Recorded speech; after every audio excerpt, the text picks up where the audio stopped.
It's job hunting season again in China. Thousands of companies, from retailers to investment consultants, are out to woo applicants. This is one of the biggest job fairs in Shanghai, and while it's still incredibly crowded, surprisingly this morning we weren't able to find those long lines that would snake around the building of people waiting just to get in.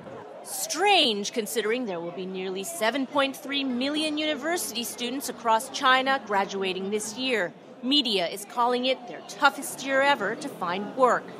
Lin Pei Li has been running this job fair for 4 years and says attendance has dropped by around a third in the past few years.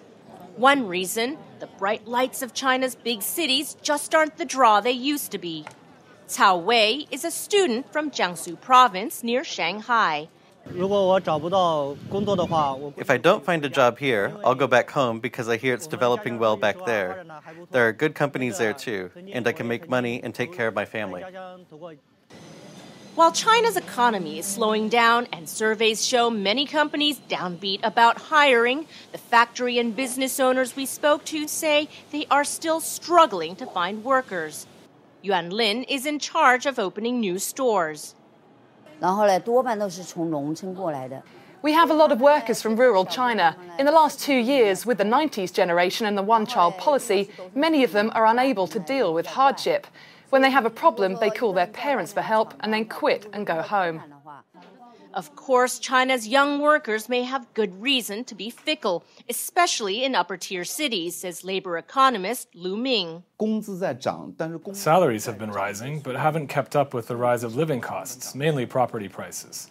Employers say workers are picky. Well, of course they are, because they have to cover living expenses. Lu says China has lost the benefits of cheap labor too quickly because of bad land policies driving up costs. Unemployment is likely to remain a focus for China's policymakers who worry about joblessness sparking social unrest. But with more workers content to stay closer to home, the changes sweeping the economy may prove toughest on the employers in China's industrial heartlands.